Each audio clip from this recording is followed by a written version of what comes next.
berjalan dalam firman-Mu, hatiku siap.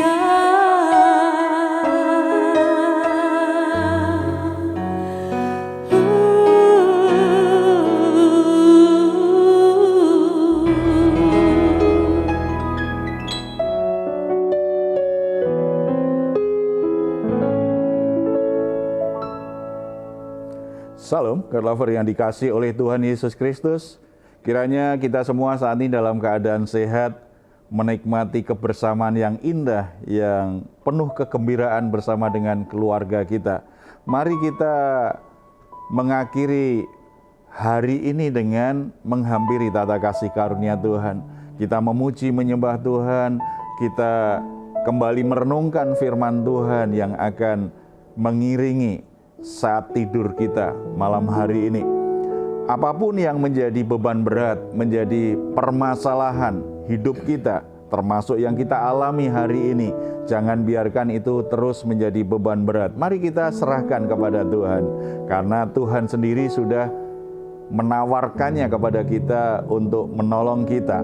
Marilah kepadaku semua yang letih lesu dan berbeban berat, aku akan memberi kelegaan kepadamu. Mari kita masuk dalam waktu istirahat hari ini dengan damai sejahtera, dengan kelegaan, karena semua beban kita sudah diangkat oleh Tuhan. Mari kita bersatu dalam doa. Bapa di surga, bersyukur karena dalam Yesus Kristus kami semua beroleh kemuliaan hidup, kehormatan yang begitu indah untuk boleh menghampiri tata kasih karunia-Mu dengan sukacita, dengan penuh kegembiraan. Oleh sebab itu Bapa, kami akan mengakhiri hari ini untuk masuk dalam hadirat-Mu, menaikkan syukur kami, menaikkan pujian penyembahan kami, dan membawa semua hal yang menjadi beban berat hidup kami.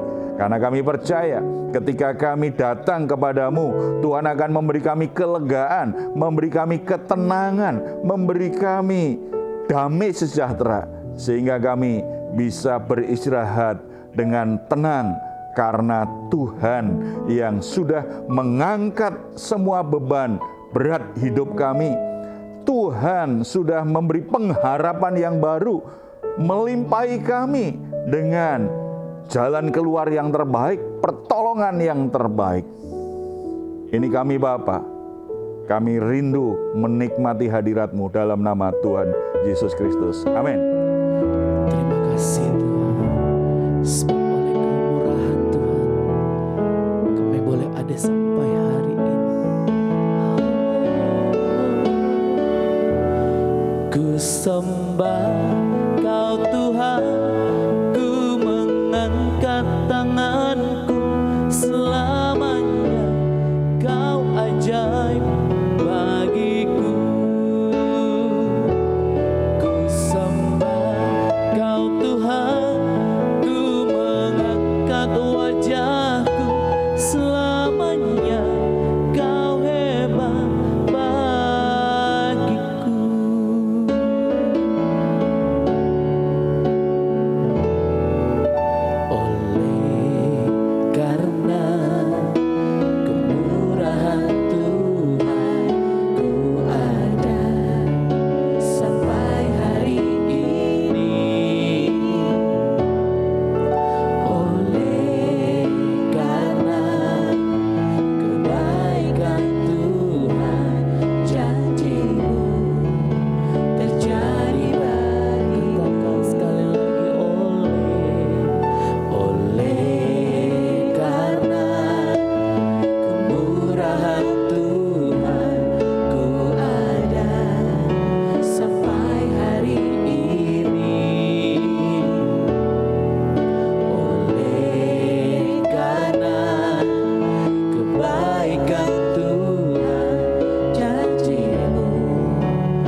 Bapa kita di surga adalah Bapa yang memelihara, yang murah hati, yang menyediakan apa yang kita butuhkan.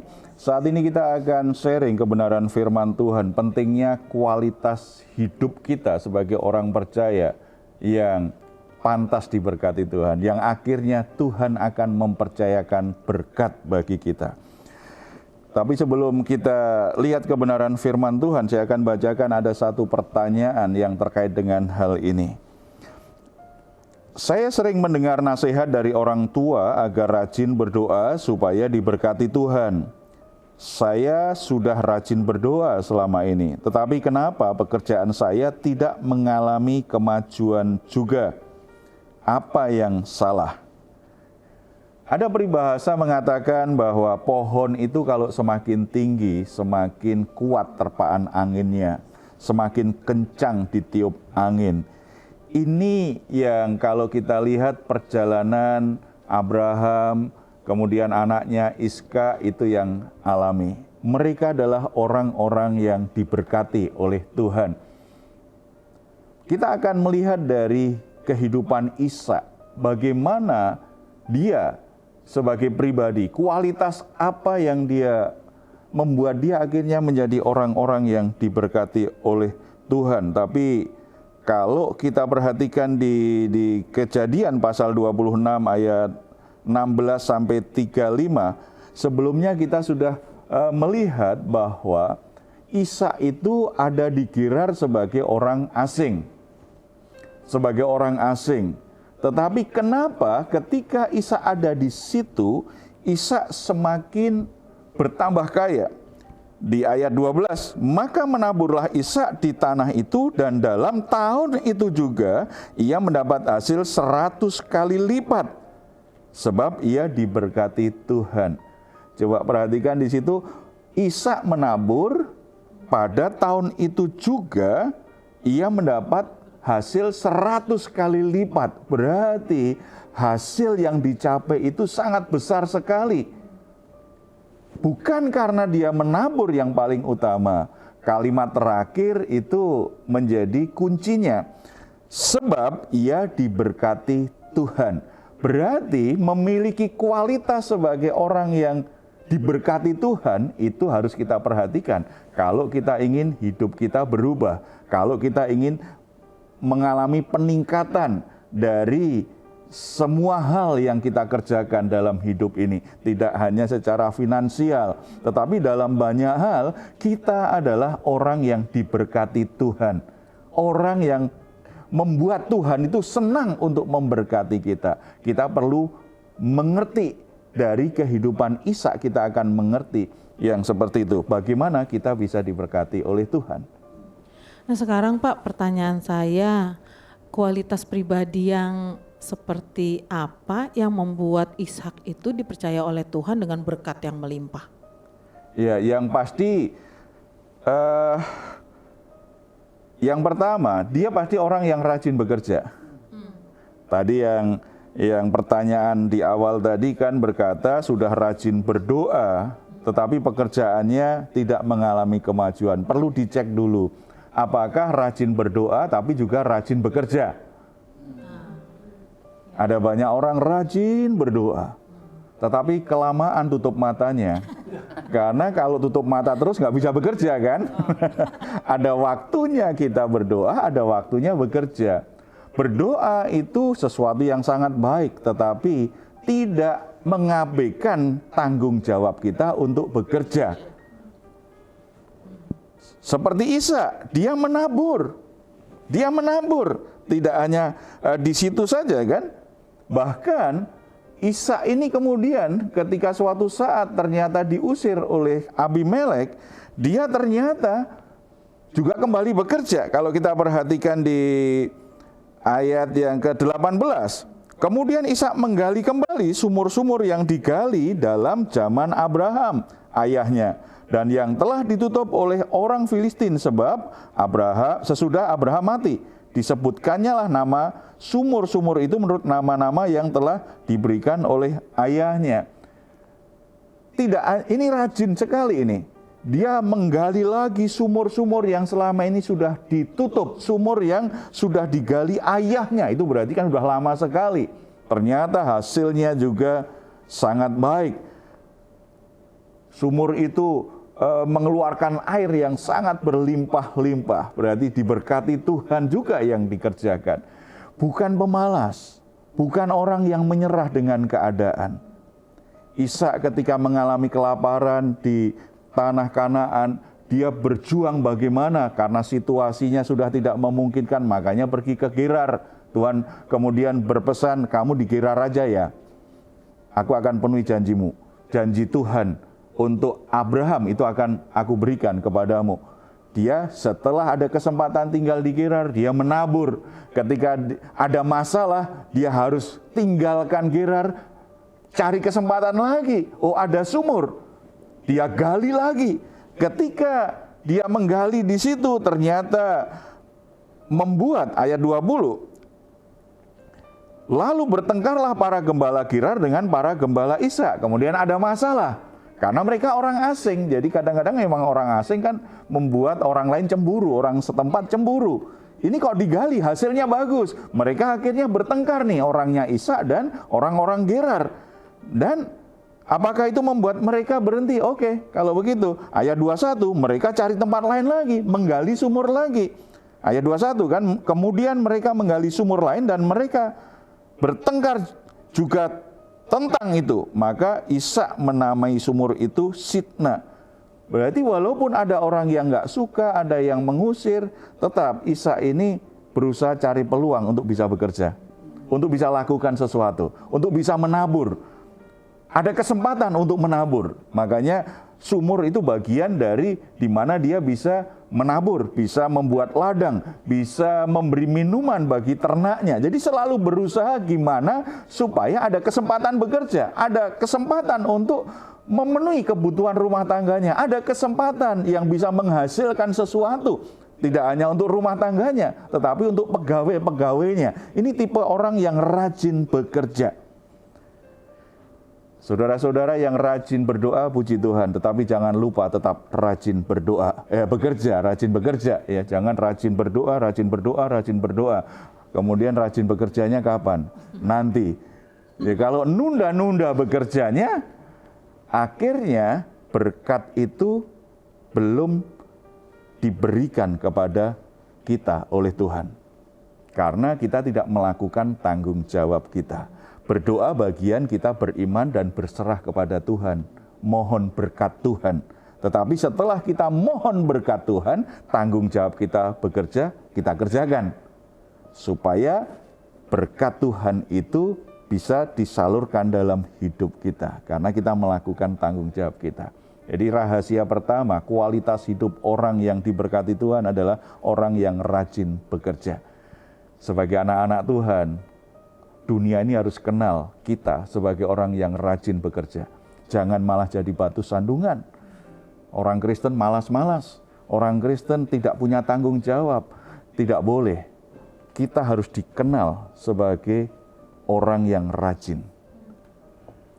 Jadi teladan, jadi teranglah bagi orang-orang di sekitarmu. Yang kedua, tidak mau bermusuhan Ishak itu. Ishak itu suka berdamai, suka hidup damai. Kalau kita perhatikan tadi yang kenapa Ishak harus pergi? Ternyata Abimelek sebagai penguasa tanah Gerar cemburu. Ini Ishak aku beri tempat untuk bisa hidup karena kelaparan kan, sedang kekeringan di tempat itu. Tetapi kok makin lama kekayaannya semakin bertambah. Ada perasaan tidak aman muncul. Nanti kalau Ishak lebih kaya dari aku gimana? Kan aku yang berkuasa di tempat ini.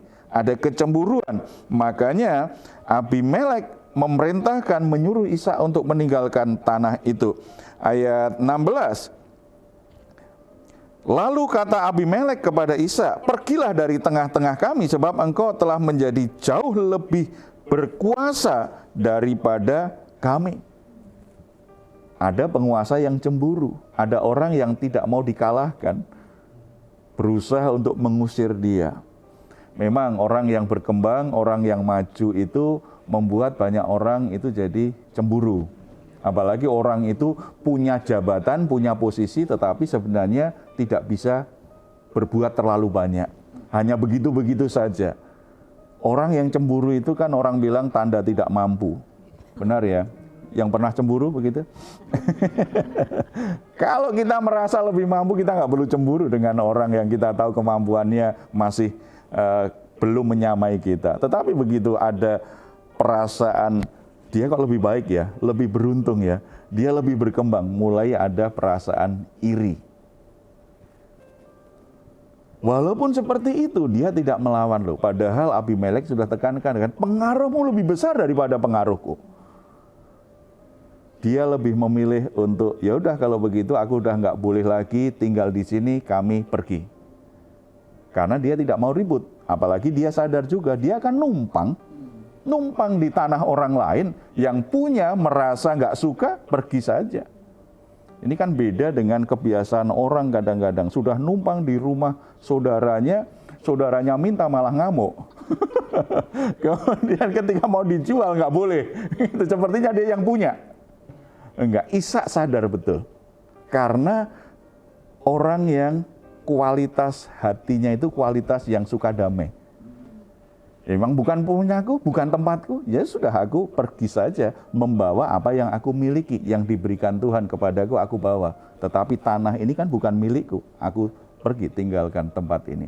Tidak hanya itu, ketika tadi dia temukan sumur Abraham yang sudah ditutup, dia suruh pegawai-pegawainya, yuk kita gali lagi. Begitu mulai kembali airnya membual-bual, orang-orang setempat, mereka cemburu, bertengkar, dia pilih pindah tempat lagi. Di situ pun juga jadi masalah lagi. Jadi dia lebih memilih hidup damai dengan orang lain. Salah satu yang menghalangi berkat Tuhan diberikan kepada kita, karena kita tukang ribut. Karena kita suka bertengkar dengan orang lain. Karena kita tidak mau hidup rukun dengan orang lain. Itu yang dikatakan Daud kan? Di Mazmur 133 ya. Kalau kita hidup rukun, maka Allah akan memerintahkan berkat-berkat-Nya dalam hidup kita. Makanya jangan suka ribut, jangan suka bertengkar, jangan suka berantem. Kalau ada salah paham, ada perbedaan pendapat, selesaikan secepatnya saja. Istilah sekarang kan, selesaikan di meja kopi. Ya, ngopi bareng selesai. Artinya jangan dibuat lama-lama begitu. Jadi karena kita nggak suka ribut, cepat selesaikan saja. Ada waktunya kita ngalah, ada waktunya orang lain yang mengalah. Intinya ada semangat untuk terus berdamai. Hati yang penuh dengan damai ini cocok untuk dialiri berkat Tuhan. Tetapi begitu kita menyimpan dendam, menyimpan sakit hati, menyimpan kemarahan, menyimpan iri hati, kecemburuan terhadap orang lain, tidak mau mengampuni orang lain, kita sedang menutupi aliran berkat itu. Kita sendiri yang menghalangi, bukan orang lain yang menghalangi berkat Tuhan. Ingin diberkati Tuhan, miliki kualitas sebagai orang yang suka hidup damai dengan orang lain. Dan yang terakhir, orang yang beriman. Karena Ishak seperti itu, makanya Tuhan melawat dia secara istimewa tuh di ayat 24. Lalu pada malam itu Tuhan menampakkan diri kepadanya serta berfirman, "Akulah Allah ayahmu Abraham, jangan takut sebab aku menyertai engkau. Aku akan memberkati engkau dan membuat banyak keturunanmu karena Abraham hambaku itu." Sesudah itu Ishak mendirikan mezbah di situ dan memanggil nama Tuhan. Ia memasang kemahnya di situ, lalu hamba-hambanya menggali sumur di situ. Saudara perhatikan ketika Tuhan melawat dia dan berbicara, "Ishak, aku akan memberkati engkau sebagaimana aku memberkati ayahmu." Respon Ishak apa? Ini respon orang beriman. Ishak langsung membangun mezbah di tempat itu. Mezbah adalah sebuah tanda bahwa dia adalah seorang yang menyembah Allah, bahwa dia orang yang mengagungkan Allah. Tempat di mana dia akan memberikan persembahan kepada Tuhan. Itu wujud imannya menjadi seorang penyembah. Saudara-saudara, imanmu seperti apa? Tuhan itu meresponi iman kita, bukan meresponi apa yang kita lakukan secara lahiriah. Ketika kita berdoa, bukan kata-kata doa yang kita ucapkan yang utama Tuhan perhatikan, tetapi bagaimana hatimu. Ketika engkau berdoa itu lahir dari hati yang percaya enggak? Hati yang beriman tidak? Walaupun kalimat doa kita sangat indah atau bahkan panjang, karena orang berpikir doanya harus panjang supaya semakin didengar Tuhan kan? Karena terbiasa ketika bicara dengan ayah atau ibunya, kalau ngomongnya pendek nggak didengar, harus panjang gitu. Kemudian dengan Tuhan juga dipanjang-panjangin. Jadi bukan soal indahnya kalimat atau panjang pendeknya kalimat doa yang diberi perhatian utama. Apakah ketika engkau berdoa itu kata-kata iman atau bukan? Atau hanya sekedar kemasan saja? Tuhan lihat hatimu, hati yang percaya atau tidak. Demikian juga ketika kita memuji Tuhan. Ketika kita menyembah Tuhan, apakah itu lahir dari hati yang beriman atau tidak? Bukan suaramu yang bagus atau tidak. Bukan soal musiknya seperti apa. Tetapi yang membuat Tuhan mengalirkan berkat kepadamu karena kualitas pujianmu lahir dari hatimu yang beriman kepada Tuhan. Demikian juga ketika kita melayani. Pelayanan kita mungkin kita bisa rancang, kita tampilkan begitu indah, begitu gemerlap, begitu megah, begitu meriah. Tetapi yang Tuhan lihat bukan yang nampak lahir itu. Pelayananmu itu lahir dari hati yang beriman atau tidak. Makanya saya melihat banyak orang pelayanannya sederhana sekali. Bahkan mungkin fasilitasnya sedikit sekali. Dan orang kota akan bilang membosankan itu. Hanya gitu-gitu saja. Tetapi pelayanannya mengubah hidup banyak orang. Karena apa? Orang yang melayani itu lahir dari hatinya yang beriman. Ketika dia menyampaikan firman Tuhan, ketika dia memimpin pujian, itu benar-benar menyentuh hati orang seperti Roh Kudus yang menyentuh langsung hati orang. Membuat banyak orang hidupnya berubah. Saudara-saudara yang dikasihi Tuhan, kita semua pasti ingin diberkati Tuhan. Kita semua pasti hidup kita semakin ditambah-tambahkan oleh berkat Tuhan. Tuhan sudah menyediakan bagi kita. Bagian kita adalah menjaga kualitas hidup kita, supaya memang kita layak untuk dipercaya Tuhan dengan berkat yang lebih besar. Jadilah orang yang rajin, selalu berdamai dengan orang lain, dan segala sesuatu yang kau lakukan karena engkau percaya sungguh Tuhan itu Tuhan yang pantas engkau layani, Amin. pantas untuk engkau taati. Amin. Mari kita bersatu dalam doa. Bapa di surga, kami bersyukur karena di dalam Yesus Kristus kami adalah umat perjanjian, di mana kami semua diberi hak waris untuk menikmati berkat Tuhan, di mana kami semua ada di area berkat Tuhan mengalir. Kami bersyukur Bapa, karena kami orang-orang yang beruntung sekali. Kami orang yang sungguh bahagia sekali dengan status dan posisi ini. Tetapi seringkali sebagai orang percaya, hidup kami tidak berubah. Sepertinya kami seperti orang yang tidak diberkati oleh Tuhan. Firman Tuhan hari ini mengingatkan kami, pentingnya kami terus bertumbuh dalam kualitas hidup sebagai orang yang akan dipercaya berkat oleh Tuhan.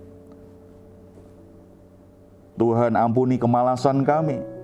Tuhan ampuni kalau kami hanya mengemas hal-hal yang lahiriah. Bahkan ketika kami beribadah, ketika kami melayani, kami mengutamakan hal-hal yang lahiriah lebih dari hati kami yang sungguh-sungguh tulus percaya kepadamu.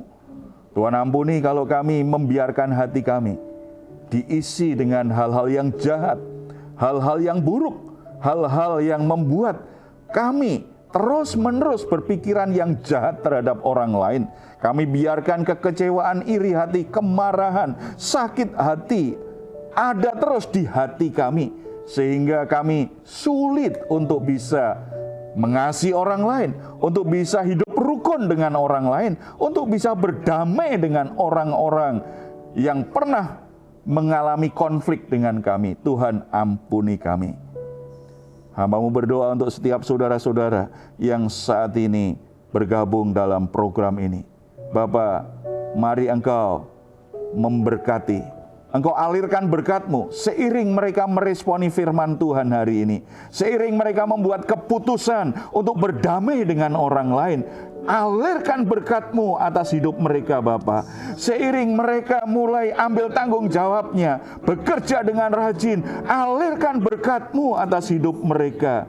Seiring mereka jaga hati mereka untuk tetap sungguh-sungguh percaya kepadamu, mengutamakan imannya kepadamu lebih dari hal yang lahiriah. Tuhan, alirkan berkat-Mu sehingga segala sesuatu yang dikerjakan oleh anak-anak-Mu, Tuhan buat berhasil karena Tuhan memberkati mereka. Tuhan membuka pintu-pintu kesempatan yang tertutup selama ini. Tuhan membuka sumur-sumur yang tertutup selama ini. Tuhan membuka jalan yang tertutup selama ini. Tuhan mulai membuka semuanya sehingga ada aliran berkat yang mengalir dari kehidupan Tuhan kepada anak-anak-Mu Tuhan. Rumah tangganya diberkati Tuhan, pekerjaannya diberkati Tuhan, usahanya diberkati Tuhan, segala sesuatu diberkati Tuhan, sehingga mereka tidak hanya memuliakan Tuhan, tetapi mereka menjadi berkat bagi banyak orang. Terima kasih Bapa. Tuhan juga memberkati hamba-hamba-Mu, Tuhan memberkati gereja-Mu, agar melalui berkat-berkat yang Tuhan berikan, pekerjaan-Mu itu bisa berjalan dengan baik. Hamba-hamba-Mu tercukupi semua kebutuhan-kebutuhannya, sehingga mereka tetap semangat melayani dan semangat untuk menjangkau jiwa. Tuhan juga berkati kota kami di mana kami tinggal. Tuhan berkati bangsa dan negara kami. Biarlah melalui berkat-berkat yang Tuhan berikan kepada kami semua, nama-Mu semakin dipuji dan dimuliakan. Dalam nama Tuhan Yesus kami berdoa. Amin.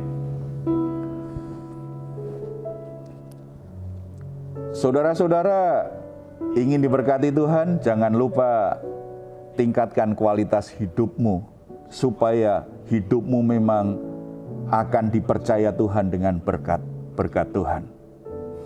Kalau saudara saat ini ada pergumulan-pergumulan dan membutuhkan dukungan doa, saudara jangan ragu untuk menghubungi nomor telepon yang tertera di layar saudara. Tim doa kami akan mendukung saudara dalam doa. Selalu percaya, tetap percaya, doa orang benar besar kuasanya.